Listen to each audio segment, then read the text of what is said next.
মক্কার গভর্নর আমর বিন সাঈদ হাতে চুমো দিয়েছেন। একটা ফার্স্ট কথা ছিল, হুজুর যদি বাদশাহী হওয়ার মনের ভিতরে কোন রকমের ইরাদা থাকে তাহলে হুজুর আমাকে বলেন, এই মদিনা শরীফের গভর্নরি ছেড়ে আপনাকে সেই সিংহাসনে আমি সমাসীন করে দিতে চাই। ইমামে হুসাইন বলেছিলেন, খবরদার যে কথা বললে দ্বিতীয়বার এই কথা আমার জন্য উচ্চারণ করবে না। যারা ঝুমকে বলো সুবহানাল্লাহ। আমরা হলাম নবী মুস্তাফার নওয়াসা, আমি হলাম ফাতেমাতুজ জোহরার কলিজার টুকরা। ফাতেমা 7 দিন পর্যন্ত অনাহারে থেকেছে, লুকাবার চেষ্টা করেছে কেউ যেন জানতে না পারে যে ফাতেমা অনাহারে আছে। আরে ঝুমকে বলি সুবহানাল্লাহ। শুধু পার্শ্ববর্তী মহিলা নয়, যা নয়, ননদ নয়, নিজের বিটি নয়, নিজের বেটা নয়, নিজের স্বামী পর্যন্ত যেন না জানতে পারে আমি অনাহারে আছি। নাইলে আমার স্বামী কষ্ট পাবে যে আমি কাল থেকে অনাহারে আছি, পরশু থেকে অনাহারে আছি। गवर्नर अमर बिन सईद, मैं उस फातिमा का बेटा हूं जो फातिमा 3 दिन 4 दिन 5 दिन 7 दिन भूखा रहने के बावजूद किसी से इजहार नहीं किया कि मैं भूखी हूं, मैं प्यासी हूं। सिर्फ इसलिए अपनी मर्यादा बचाने के लिए नहीं, अपनी शान बचाने के लिए नहीं, सिर्फ इसलिए कि मेरे दुख के साथ वो दुखी हो जाएगा, मेरे रंज के साथ वो रंजीदा हो जाएगा, मेरे तकलीफ के साथ वो भी तकलीफ पाएगा। तकलीफ मुझे बर्दाश्त करना है, दूसरे को तकलीफ नहीं देना है। अरे उस फातिमा का कलीजा का टुकड़ा हूँ, जान तो दे सकता हूँ, मगर दिल में किसी तरह का लालच नहीं रखता। फिर भी बोलना पड़ेगा कि सुभान अल्लाह बोलो। अरे झूम के बोल यार। हजरत इमाम हुसैन रदियल्लाहु ताला अन्हु वो इमाम हुसैन है जो इमाम हुसैन काबा शरीफ के सामने आने के बाद अमर बिन सईद गवर्नर साहब को भी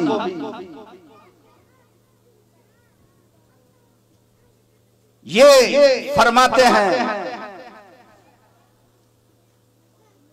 कि मुझे ये सब चीज की जरूरत नहीं, मदीना से जो मैं आया हूं वो मकसद कुछ और है। जरा झूम के बोलो सुभान अल्लाह। আপনারা তো বুঝেই ফেলেছেন ইমামে হুসেন মদিনা শরীফে থেকে যে গেলেন তো কারণটা কি ছিল অবশ্যই আপনারা বুঝে গেছেন।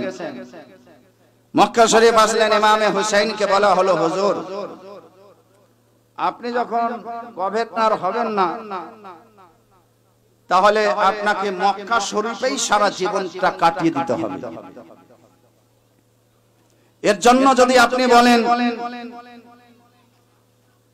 যে আমাকে অন্য একটা বিল্ডিং দেন তো আপনার জন্য আমি রেডি করছি, আর যদি বলেন আমার দাদু জান আব্দুল মুত্তালিবের বাড়ি অন্য জনের দখলে আছে, আমি আমার দাদু আব্দুল মুত্তালিবের বাড়িতে থাকতে চাই, আবু তালেবের বাড়িতে থাকতে চাই, সেই বাড়িটাও আমি তোমার জন্য রেডি করে দিচ্ছি। যারা ঝুমকে বলিয়ে সুবহানাল্লাহ।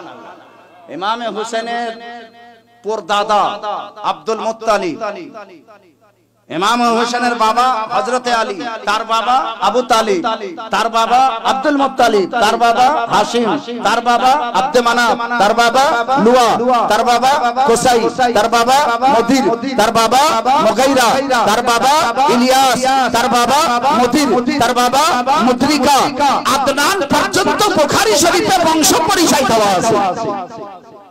এদের বাড়ি আসল বাড়ি হলো মক্কা শরীফ। পরদাদার বাড়ি এখনো আছে আব্দুল মুত্তালিবের বাড়ি। তার নিজের দাদা আবু তালিবের বাড়ি এখন পর্যন্ত মওজুদ আছে। হযরত ইমাম হুসাইন রাদিয়াল্লাহু তাআলা আনহু মক্কা শরীফ আসার পরেও পরের বাড়িতে থাকতে চাহেননি, নিজের বাড়িতে থেকেছিলেন। যারা ঝুমকে বলো সুবহানাল্লাহ। কিঞ্চিত পরিমাণে কোন রকমের অভিলাষ, লালচ, মানসা, কামনা আহলে বাইতের অন্তর ছিল না। যারা ঝুমকে বলো সুবহানাল্লাহ। আর যতদিন পর্যন্ত মানুষের ভিতরে খুলুস থাকবে ততদিন পর্যন্ত বৃষ্টি হয় না। জর্জরিত উৎপীড়িত মানুষ এই ধরনের লোককে নিয়ে যে একবার হাত তুলতে বলিয়েন, আল্লাহর রহমে বৃষ্টি ঝাঁ ঝাঁ করে হবে। আমার মতো মৌলবীকে নিয়ে যেন না, কারণ 14 রকমের লালচ ভর আছে ভিতরে, একটা দুটা না। 1 বিঘা জমি হয়েছে আর 1 বিঘা ঠকবের পাক করে পড়ে আছে। দুনিয়াবি মোহাব্বত গ্রাস করে নিয়েছে, গিলে নিয়েছে। নামাজ পড়তে হয়, ফরজ আছে, পড়ছি। হেবের আঘাত যতদিন ইমাম সাহেবের খুলুস ছিল, পীর সাহেবের খুলুস ছিল, লিল্লাহিয়াত ছিল, সেই পীরের দুয়াতে বৃষ্টি হচ্ছে বন্ধ হয়ে গেছে, বৃষ্টি হয় না চালু হয়ে গেছে। আরে ঝুমকে বল না সুবহানাল্লাহ।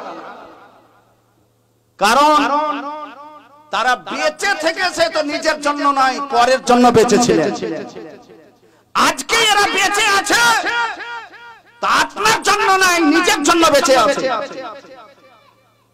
ফলত আজ মুসলমান যেখানে সেখানে ধাক্কা খেয়ে বেড়াচ্ছে। আজ মুসলমানের রীতি সব আলাদা আলাদা মনে হচ্ছে। যেইগুলো ইতিহাসে পড়েছি সেইগুলো একটু খোঁজ করে পাওয়া যায় না। যাই হোক, হযরত ইমাম হুসাইন রাদিয়াল্লাহু তাআলা আনহুকে কাবা শরীফের ইমামতির দায়িত্ব দেওয়া হলো। যারা ঝুমকে বলো সুবহানাল্লাহ। সবার কলেজা ভরে গেছে। আজ থেকে ইমামে হুসাইনের পিছনে কাবা শরীফে নামাজ আদায় করতে পারবে। যে কাবা শরীফে 1 রিকাত নামাজ পড়লে 1 লাখ রিকাতের সওয়াব পাওয়া যায়। যে মদিনাতে 1 রিকাত নামাজ আদায় করলে 50,000 রিকাত আপনার পড়া হয়ে গেছে।